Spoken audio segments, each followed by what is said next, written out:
Good morning, everybody. Good morning. Welcome to Pillow Talk with Dr. Boyce and Dr. Alicia. My name is Dr. Boyce Watkins. I'm here with my lovely wife, Dr. Alicia Watkins, and we are laying against our pillows. How you doing, babe? I'm doing all right. We slept in today. We did not go to the gym. And why did we sleep in today? Because today is our Anniversary. yes, it is. It's our third Isn't that cool? 3 years. 3 years, and I've known you 30 years. That's insane. That's insane. That's crazy. It's Wow. crazy. 3 years of marriage, 30 years of friendship. And believe me, you sometimes in marriage you got to lean on the friendship to keep the marriage like solid. Uh-huh. I like being your friend. I really do. You like being my friend? Am Yeah, I your best friend? yeah, yes, you are. You absolutely are. You're my best friend, You're my best friend too. And you know what's whether you interesting? like it or not. What's crazy? Is like I liked being your friend even before I started dating you. Even though like a big chunk of the manosphere was calling me a simp. They think you just friends on me for 30 years or something. That's the funny thing because you always had a girlfriend, always. And I was always respectful of that. I was the one that was single. Mm. Well, I it's was the one, right? well, I actually enjoy being your friend. I know that men they say men don't enjoy being like kind of in the friend zone. Like I actually like being friends with you. It's not even like I don't know who made the rule to say that like a woman is only valuable in your life if you having sex. I really enjoyed being your friend, and even if I had never married you, I would have like really been like you would have still been a really significant part of my life. Oh, in some way. Maybe it was destined, voice. Yeah, yeah, yeah. It was And I, destined to and be this actually, to be way. truthful, I think when I started dating you, I was a little concerned because y'all ever go through that? You ever go through a thing where you find somebody attractive and they're a great friend, and then you start dating them, and then you find out they're a complete asshole?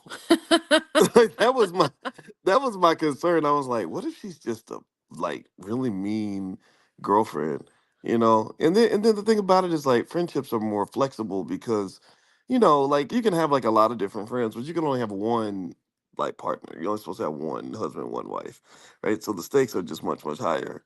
And if things go wrong, they really go wrong, right? So actually, so to some extent, there's like a little safety in friendship, which There is safety in yeah, friendship. when you Yeah. start dating, it's like risky because Yeah, because at this point, if we break up, I ain't gonna be your friend no more. I know, right? I mean, I'll be friendly to you, but we ain't gonna go to the mall. You ain't gonna help me pick out no outfit or something like that. We're not gonna be that kind of friend, you Yeah, know. yeah. Well, anyway, thank you all very much for the congratulations uh, and I appreciate all of you joining us today on Pillow Talk. And let me see. Let's see. Thank you, Lady Hicks and Yoshika and Rachel Ann and Justin Pender. I see all of y'all in here. I appreciate you. I even see Terrell who's explaining why I was a simp. He says, if you were a simp, it's because you didn't shoot your shot with her. Just my thoughts, but you still got the woman of your dreams. Congrats. Yeah, well, I ain't never been no simp, brother, and I ain't never been scared to take a chance, and and that's how I became whatever I am What today. would be the opposite of a simp? I'm so interested Maybe it's in a maybe how the are you supposed to behave? maybe it's a pimp. You supposed to be pimping me. Is that it? Oh I'm supposed to be. gosh, Am I that would supposed to never do it? work. I'm supposed to do a ditty. I'm supposed to like body slam you by the elevators. Oh, so Diddy's never been called a simp. Well, no. Well, that's You're what. supposed to act Well, like really, that Diddy. but that's what happened in hip hop. Like in hip hop, somebody I think it was like some rich white men who were like, we're gonna pay black men to act like complete monkeys and disrespect their women and act a damn fool. But that's what white men do that to their women. They do, but they don't make it. And they want us to emulate their No, no, behavior. but that's the thing. That it's not all white men that do that, and they don't promote. They don't celebrate men like that. They don't say, except unless you include like Donald Trump. But even Donald Trump ain't got a video like that, because even he was trying to cover up his little affair with Stormy Daniels. That's Listen, that's why he paid all that money to her. listen. If you look at it historically, that's how white men have been treating their women. Y- I Historically. would say true, but I would also say Just think about how I America was I formed. do agree. I do agree. I do agree. Hmm. But I think that there's good men and there's bad men. There's good Hmm. women, there's bad women, right? So bad men have treated their women this way. Okay, well, Good men have not. I'm talking about like culturally, historically in this country, it has been formed based on rape, thievery, Yeah, horrific acts have been conducted that created America in what it is today via slavery, and how brutal those white men were to those women. They were Well, brutal, and that was the culture of which America was formed. That was not who we were. Because remember, Africa is abundance. There's an abundance everywhere. So we don't need to fight and claw our way and operate on a place of lack. okay. But if think about how cold and vicious, think about cavemen who like drag their women behind them by their hair, like those images and stuff that you see, that's them culturally. Now, yes, of course Well, we've remember, yeah, evolved. I get You it. know I what I get mean? it. I'm I just get it. talking about as a I group get of it, but it people. doesn't have to be. I don't look at it as a them. I look at it as a segment of them, right? And I think that it's kind of like I don't want to over romanticize what it means to be black, as if black people are perfect. Lord knows, I know a lot of black people who are far from perfect, and I don't want to over romanticize it as if all white people are perfect or imperfect, right? I think that it's. I I'm think talking about yeah, culture. right. Oh, okay, okay. I get that. I get that for sure. But I also, and you're right. I mean, you go back. There's a lot of oppression of women, and I don't know. I don't know enough about exactly. The white settlers were not kind. And I mean, just think they invaded Africa with their Bibles and their guns. That's true. I mean, that's Like true. it was vicious. I don't doubt it. I mean, yeah, well, even if you look at stuff like Diddy and what's going on with what happened there. I mean, if you think about it, Diddy's whole career was propped up by people who were not black, the Clive Davises of the world, and Yeah, people like to that, push right? That this nasty agenda of which, they want to make us out to be savages. well, you got a point there with that. We're like a projection of what's going on with them. Yeah, I don't doubt what you're saying. Yeah. Yeah, so yeah, so I guess if to go back to what you were saying about the word simp being, and I believe the origin of that word would be pimp.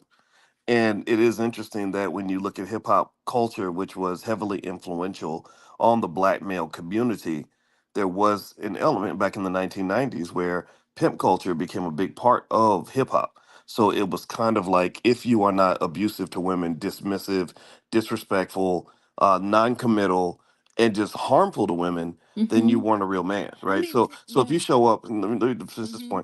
So if you show up and you say, no, no, no, I don't really want to talk bad about women. I actually admire women. I love my woman. I want to be committed to my woman. I want to do same way other cultures do. Asian men and white men and African men, when they love their wives, they tell everybody how much they love their wives. They brag about the Hmm. Japanese man, honors his wife, and a Latino man honors his wife. Oh, But Italian. the Italian men, Italian right, men will for write sure. love songs about their wife, but you get into black male culture and you say, "Gosh, I love this woman. She's the light of my life, the apple of my eye." You have this really weird reaction from some men, that's almost like a child, very childlike, It and is very it's very childish. anti-survival because your species, your culture can't survive without its women. The So, family, first of all, the family can't survive without its women or the men, right? so This true. intact unit. And when you have elements that are being promoted in our culture that tears down the black family, what does that do for the children Mm. in those families? It's really interesting to mention this because I wish I had a graphic of it. But did any of y'all see? And hit the thumbs up button, by the way. Hit the thumbs up button. And actually, I didn't do my sound check real quick. Oh, Can y'all hear me? Okay, let me know if you can hear us. Okay. By the way, you're watching Pillow Talk with Dr. Boyce and Dr. Alicia Watkins. My name is Dr. Boyce Watkins. This is my wife, Dr. Alicia. My PhD's in finance. Her PhD's in social work. She's a full professor of social work and a licensed therapist. And her website, in case you want to see what she does. She also meets with a lot of clients individually, collectively, and as couples. You can go to coachingwithdralicia.com. That's coachingwithdralicia.com. Okay, thank you for giving us a sound check. So let me ask y'all this question, just since we're talking about, and I know we're going to get to the financial anxiety and all that, but literally the other day, did how many of y'all saw when I think it was Shade Room that contrasted between like Future the rapper who's celebrated by millions of people, mm-hmm, right? mm-hmm. Future the rapper but he's also known as a horrible father. He's got all these kids splattered Oh all over my the country, goodness, yeah. and his son baby Future had his 10th birthday, and they compared the way Future, the gangster Igga, and how he wished his son a happy birthday, and they compared it to Russell Wilson, the so-called simp. Russell Wilson is his bonus dad that's actually raising him. They compared how Mm-hmm. Russell like honored his son on the birthday, and it was like night and day. Did you see that? No, I did not see that. Yeah, Oh yeah, my gosh. yeah. Future's What was future. the difference? Well, I can you imagine. gotta look up future Russell Wilson and baby Future 10th birthday. Just Google that, and what you'll see is that Future makes like a one sentence comment, something like, "Happy 10th birthday, player, bless up," something stupid, Oh just my something gosh. somebody would say with like eight brain cells in their head. And then Russell Wilson though gave a really long, articulate, like just celebration of his son. He said, "Happy birthday, baby Future. You're amazing. You're great. You're a great athlete. You're a great son. You're a great man. You're going to be a great man one Oh, day. I love you so much." Like it was really loving and deep and meaningful. And the idea that there would be men that look down on that just really is is embarrassing. that what happened? Well, remember Russell Wilson. There was a whole narrative about Russell Wilson being a simp, That is and really. somehow Future was the real man, even though there's nothing masculine about splattering your children all over the country and traumatizing everybody, And right? just think about the name Future. His name is Future. It's almost like he's telling us this is the future of the black man. Mm. I'm just getting into the subtle messages that are very, Some white profound. man named him Future. Yeah, we're gonna His name his you. We're gonna name you Future, and then we're gonna splatter to you what we want to see black men mm, operate like. that is so true. His master That's said. that's the future of the His black man. master said, "We gonna make you the future of the black community." Yeah, because they understand the power of the subconscious mind. Mm, yeah, his name needs to be passed. The past Black never history. existed. Right, exactly, non-existent. But anyway, let's dig into this topic a little bit more. And so it is our anniversary, so we got to get back to anniversary. And so the stock market has been going crazy. Has anybody noticed that? Give me a yes if you've seen what the stock market's doing. And I wanted to talk about the money in the mind over money. You guys know every morning, by the way, in the Black Business School.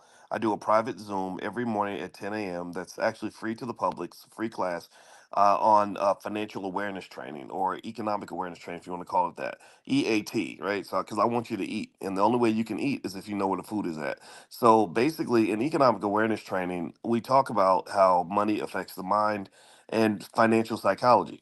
I wrote my dissertation on financial psychology.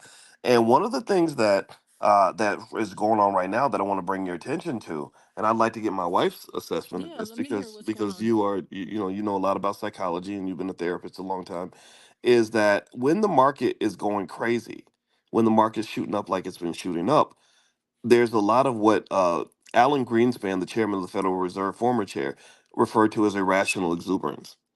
Because Irrational exuberance. yeah, Okay. that's where money makes you high. Okay. Like, and now it's going crazy. If anybody's been following, you'll notice Bitcoin's going berserk, Ethereum's going berserk. All my stocks are just kaboom. The Dow just hit 40,000, right? So I'm feeling good right now. I'm like, what? This is No the wonder you're in such a good mood today. Yes, yes, and I married the most beautiful woman in the world, so I hit the lottery Oh, 8 times this week, look and at you. so when that happens, you just get excited, right? There's like a dopamine release, like nationwide. They're nationally distributing a drug called dopamine, and Through the everybody's stock high, market. and it can cause people to um assess risk differently. It can cause them to uh Does it make people spend money it makes people because spend. they feel like I'm wealthy? Yeah, yeah, Okay. well, it makes you feel like you can't lose. It's like being at the casino when you're on a roll, Okay. All you right. know. So right now, irrational exuberance is pretty high, and I just wanted to get your assessment of that as I introduce you to that concept, because what happens is that it builds up to the next crash. Like if anybody ever asks me, like, do I think the stock market's going to crash? I say absolutely. And every day that the market goes higher, it gets us a little closer to that day where the air gets popped out of the balloon. Ah, and hence the word irrational. Yes. So we have to tell ourselves to stop. Hold on. You open up your phone, you look at your Robin Hood, and you're all exuberant, but you Hmm. can't be irrational about it. You have to kind of be like, wait, stop. Hmm. It's the universal law. What goes up must go down, and what goes down must go up. So you Mm. have to understand that. And Mm. you have to tell yourself consciously, okay, wait, let's just ride this wave because it will eventually dip. And then you buy in the dips, right? That Yeah. I know. But people don't want to buy in the dip. Isn't that No. crazy? They always want to buy as it's going up. Yeah. Well, Warren Buffett always says you should be greedy when others are fearful, and fearful when others are greedy. Okay, so right now you should be fearful. Yeah, because everybody's greedy. Everybody's greedy. But when Yes. it dips, that's when you need to go in and start buying up. Yes. So you have to kind of tell yourself to do reverse Yes. what it wants to do. Absolutely. And And naturally, you're not going to do this. no, you're not. I got it. There we go. We I solved got the the lesson. universe's problems. That makes sense to me Yeah, now. yeah, and the mind can really deceive you. Your emotions can deceive you. And I know when you and I were working on the workbooks on financial anxiety, Hmm. I was really intrigued by your expertise in the fields of depression and anxiety and how that Yeah. fed into, what we were doing in our Black Financial Therapy department in the Black Business School that you and I created together, which I Uh-huh. thank you very much for helping me do that because I was like, oh wow, there are so many tools in therapy that can help deal with these things that maybe by blending that into the study of Black wealth and where Black wealth is going, why African Americans don't accumulate the wealth we deserve, maybe that will help us get to the key. Because I feel like for Black folks, especially with economics, like the secrets are in our minds and how we react to things, like how trauma affects the way we process risk assessment, things like that. What would you say? Yeah, because what you're telling us, you're saying that we need to stay balanced. No matter what's going on, we need to have a strategy for when things are going well. We need to have a strategy when things are not going as well. And then we just need to trust the process. But when Yes. you're in this traumatic state of fright Mm, and cortisol, and you're like, oh my God, what's going on? And you panic, you mm. make mistakes Yes. Yes. because it's reminiscent of other issues in your life where panic has happened Yes, and it was a queen. big mess. Yes, queen. Yeah, but you have to tell yourself, no, this is just in the moment. This too shall pass. So true. That is Yeah. true. That's true. And by the way, if you want to join us for financial consciousness training and or economic awareness training, I like economic awareness training. Economic awareness training. EAT. Because You gotta if eat. you want to eat, you got to be aware where the food is at. I love That that. is great. Did you just Yes, come up with that just I now? did. I am, You, this is I amazing. married a beauty queen. You married a genius. But then again, you're a beauty queen and a genius, so that I kind of gives you okay, number one, I a am not leg a up. beauty queen. Girl, You know please. what? Beauty's in the eye of the beholder, and I appreciate that. Well, I'll be holding you. You do behold me. Yes. Okay. Yes. So by the way, if you want to join us for the economic awareness training, it's free to anybody that wants to join. You can come live for free. Just text the word morning to 87948.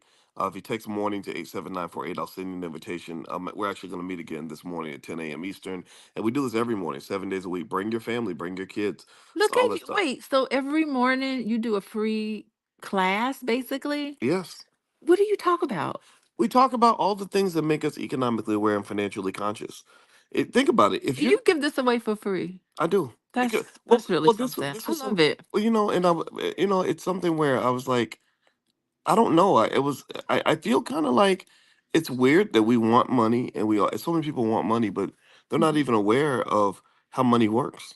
They're not even aware of where the money's at. You're not even aware. Money could be flying right past you, and if you don't have awareness, it's like an animal in the woods that's trying to hunt for food. Mhm. If he's not aware and skilled at hunting, he's not. The food could be right next to him. He wouldn't even know what food looked like. Because if the food shows up as a deer or a berry or something that you've never seen before, then you're gonna say, "Oh, I can't eat that," so you're gonna starve, right? Yeah, but you get into the psychology of abundance because the thing is that you're not, I don't know, it's so weird. Like your whole focus is on money, but when you operate in your business, you don't really focus on money. No, You really focus on just delivering a product and the money just comes to you.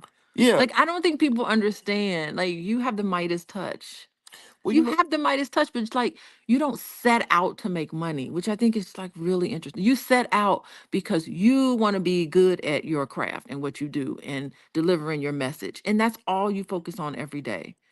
well, And I think that's inspiring. well, I learned a lot from something Steve Jobs said Mm-hmm. when they were talking about him being a billionaire and all this other stuff. And he said, "My goal is not to make a bunch of money or to be a Yeah. billionaire." He said, "My goal is to make the best phone I possibly can." Mm-hmm. And but he wasn't saying he doesn't like money. He just Right. wanted to focus on the first thing. Oh, he was obsessed with Yeah, making the best phone. Hey, I love what you're saying because like Remember Motorola? No one thought that the BlackBerry could be cracked. Black was That's true. cracked. That's true. No one thought anyone could take down BlackBerry. Now, no one has a BlackBerry phone. No, Is it called the BlackBerry? I don't even remember the name. you know what? Not everybody has an iPhone. And then like people like my brother who has whatever he has, the Galaxy or something crazy like that. Who has the Galaxy? I, It's all about the I iPhone got up a in here. Galaxy. Well, I have two You don't phones, even but use the I Galaxy. do. I use I it. never see you with that phone. I really don't use it a lot, but I have to keep it because I'm an old number on it. But but to your point though, you're right. The iPhone. I mean, the iPhone came in and took out the BlackBerry like Tupac. Like Like Suge and Pac. Like it just. I mean, it just disappeared. And it's like crack in the 80s. You don't even see it no more. shoot, you see Well, crack. crack is back, by the way, just to say, but Yeah. it's history like the 80s But crack is epidemic. whack. Crack is whack. But anyway, also if you can't text the word morning to 87948 to join economic awareness training today, just go to drboyceelevate.com. That's drboyceelevate.com. Also, Dr. Alicia's website, if you want to connect with her on some level, is coachingwithdralicia.com. And she sees a lot of clients and stuff like that. So if that's something of interest to you, then feel free to go to coachingwithdralicia.com. Yeah, and my sessions are not free. No, they're not. They're not. Yeah. Just Well, saying. well, the economic awareness training is a lot of fun, Yeah. and everyone seems to like it in the Black Business School. So I want to keep doing this because I really think that if you want to accomplish something, you have to focus. I mean, you got to really commit yourself to it, Yeah. and so it's like, yeah, let's just sit and talk about it. Let's meditate on where the money's at and how it works, and I just go in there and I give them a stream of consciousness on something I see that connects to the money, like if I see a rapper do something that costs him a bunch of money, I'll talk about that. Or like Oh. yesterday, we talked about this mom who put her kids out, her 23-year-old and her 26-year-old, and Oh, she put them out? we were talking about what it means to put your child out and how to process that from an economic standpoint. Ah, okay. And I said, I do believe in putting children out when they're 18, but if they can convert into adults, then Hmm. then they can stay. But I believe they can add value to the house, right? Like so, Yeah, but um, children have to launch, and children should want to launch. So it starts to wonder if when children don't want to launch and they want to stay home, you got to kind of question that. I think the question is, what does it mean to lunch? Right. Like, That like, is the right? question. Like, if you got You're a kid correct that's about that. if you got a kid that's capable of being fully independent and making money and all that, but they want to pour those resources back into the family fortune, Uh-huh. I don't think that that kid has failed to launch. I think that they've Oh, launched I wonderfully see. because they become an asset to the family. It's like going from dead weight to be a Uh-huh. productive weight. It's like turning from fat into muscle. Yeah, If but you're it's fat, then that's bad. But if you're mhm. muscle, then that propels the body forward. Yeah, what I'm saying, like developmentally, being capable of launching is different from actually doing it. And so in healthy family relationships, you would want a child to get to the point where they're saying, I want to be able to launch. So what Right. launch looks like, and if they don't want to launch, then you wonder about why is there a failure to launch, and that's an indication that there's an issue in the family. I do agree. So Well, what I go was ahead. going to say, and it was really nice when you mentioned helping the family business. I mean, I saw this in China. So at my home institution, there are a lot of like very wealthy Chinese families or whatever who own businesses. They'll send their children away to college to learn a specific thing so that specific thing can help the family business. So in a sense, they're launching, but at the same time, they're developing who and what they are as an individual, and then hence they can come back and give to the family. So there has to be a way for a child in a family when they're growing up to figure out their identity, and to understand your identity, you do have to do a launch process. I do. It's normal and healthy. Okay, I get that. I get that. And I think I think the question just becomes, well, what does launch look like? Because here's the problem. Yeah. Millennials can't, or not, I'm sorry, Gen Zers, they can't really go out and get their own apartments and their own houses. Do you know the cost of a house has almost doubled since the Yeah. pandemic? So they can't, it's really hard for them to just go out and pay another $2,000 a month in rent on top of whatever the family's paying. So you're a single mom, let's say, and you've got a healthy son or daughter, and you're paying 2,000 a month to for your rent. So you send your child to lunch. So now they're going to another landlord paying another 2,000 a month in rent. Mhm. I don't know if that's the most efficient approach, because now you're both giving away $4,000 a month in Mhm. family wealth. Both of you are corporate slaves because each of you have to go work for another white man in order to pay that rent to a white man. And I personally think that if the son or the daughter was able to be a productive asset in the life of the mother, Mhm. then you can collapse that energy back into the family, where you say, Mhm. instead of me paying 2,000 to have an apartment and then you paying 2,000 for an apartment, how about you stay here and you go find, you get work, or Yeah, you but build a where's the business. hero? Where's the hero's journey in that But scenario? Uh-huh. listen. But seriously, and then the son is giving the mother 1,000 a month, Mhm. and he's better off because he's only paying 1,000 now. He's not paying 2,000. The mother's better off because she Okay. has help, and then the family can actually get to a point where, instead of being in a deficit like so many other Americans, they can Mhm. get to a surplus and Mhm. save that surplus and buy a home and become wealth builders. Okay. You've taken us down this train, this long train ride. Yeah, but the thing is that how is that child going to develop its identity? There has to be a scenario where the child has its own sense of independence. As long as okay, Oh, as long as those elements are there, that's what's so important because it's there's going to be psychological stress in that household if that child feels trapped. There's nothing like when I would go to college and I would come home, like go visit my mom or go visit my dad, after 1 or 2 days, maybe about a third day, I'm itching to get back to my life, because I have developed this life. I'm trying to put on different hats, figure out who I am apart from my family of origin. Like, yes, my parents did a good job raising me, but I want to figure out who and what I am, what I can discover. How would I have met you? How would I have met you in the library of Indiana University if I hadn't launched? How would I have figured out that I wanted to be a therapist and all of the things that I want to bring into the family business? How would I have been able to discover who and what I am if there isn't a launch process? So yeah. yeah, what you're saying is logically makes sense, but in terms of developmental and psychological, it may not be the healthiest scenario, Well, just in that way. I think it's more. I think it's really more so not so much about saying one method is always the right method. That's It's, true. to me, it's more about knowing that you have options. Like, what I think, what I see from a financial standpoint is African American wealth drops because we're divided. It's divide and conquer. Mm-hmm. If I'm out here struggling by myself, you struggling by yourself, look at you and I, right? Look at how much better off we're able to be working together than we would be if we were separate. Mm-hmm. I'd have to have a separate place, you'd have a separate place. Each of us, would be sort of fighting that on our own individual struggle. And because, Disjointed. Yeah. yeah, Mm-hmm. and what I see when I see Gen Zers who can't pay the rent, who hate their jobs, who are buried under student loan debt, I say what you really need is you need teammates. That's the Mm-hmm. problem. Powernomics, and I talked to Dr. Claude Anderson yesterday, by the way, who sends his regards.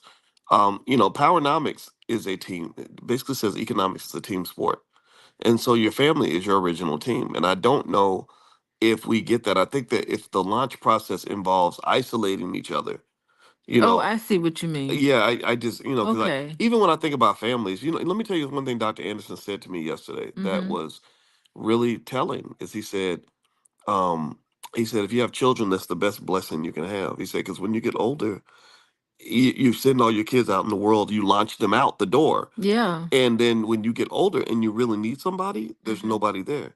Well, He okay. said, don't nobody care about you. He said, cause, and then you got to pay thousands of dollars for a home health aid. Again, giving away more black wealth for Uh-huh. home health aides and all that because your children are not with you anymore. Well, who's gonna so wait, you want your child to wipe your butt?